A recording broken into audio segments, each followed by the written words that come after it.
There is a type of gamer that annoys me a bit. I think they're most common amongst war gamers and roleplay gamers, but they do exist amongst board gamers and others. And though I don't like to froth and rant and rave, and I like to be polite, of course, at all times, I think my anger does sometimes leak out just a little. I get a bit exasperated by the fact that they require to know every possibility in advance before they take any random action, like drawing a card or rolling a die.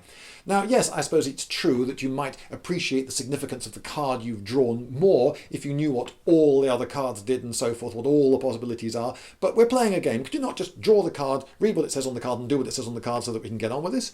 Because we're doing this for fun, actually. It's a game. In rolling a die, I think this shows itself more starkly. Now, I'm going to use the example of Dungeons and Dragons. Those of you familiar with Dungeons and Dragons know that you roll a 20-sided die to do an awful lot of things. So, for example, in combat, if you're playing a heavy combat-oriented adventure, which is quite common in Dungeons and Dragons, I wish it weren't, but it is, you do an awful lot of attacks. Every round you're rolling to hit, so you're rolling a 20-sided die. And there's a certain kind of player who will refuse to roll the die before he's been told the exact number he needs to achieve a hit. By and large, in Dungeons and Dragons, you either hit or miss. So what is the magic number he needs to roll to get a hit? Well, if you've been playing a game for any length of time, you've got actually a fair idea of what you're likely to need. So, for example, let's imagine that this particular character, he knows that when fighting a man-at-arms, he's up against some man-at-arms. What armor class is he? Oh, he's a medium-armored man-at-arms. Yeah, but what armor class is he? I need to know what armor class he is. Well, I just roll the die. No, I need to know. Oh, and there are some factors, don't forget, that are based on the judgment of the referee. So he might say, well, is he in medium cover, light cover, heavy cover? Are you going to give me a range penalty for this, that, and the other? Just roll the die. No, but I need to know because it affects the number. Right. You should know, when you've been playing the game for a while, that if you roll, say, 15 to 20, you've hit.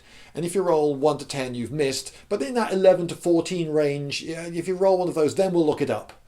But they won't roll the die. They need to go through every single damn chart to get every answer out of the referee and then take everything into account and get the referee to look at every stat and cross-reference and do the charts and get, okay, so the number you're after is 13.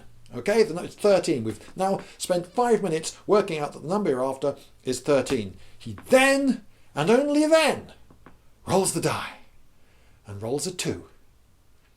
If he'd rolled that 5 minutes ago, the game would have been so much more fun, wouldn't it? It would have been so much faster flowing. We've run into the room, a man-at-arms comes at you, he thrusts with the spear, you manage to parry, okay, you then try to attack him back, roll the die, clunk, 2, drat, missed. Then this next thing happens, and we're straight on, we're telling the story, we're thinking about, the feeling of being in a room and having a fight, instead of sitting around a table, having a 5-minute conversation about what factors apply and to what degree and what number this guy needs before he will agree to roll the die.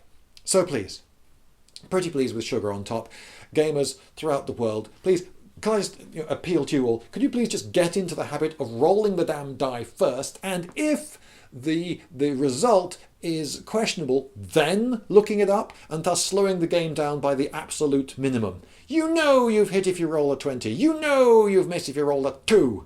Okay, so just roll the damn die!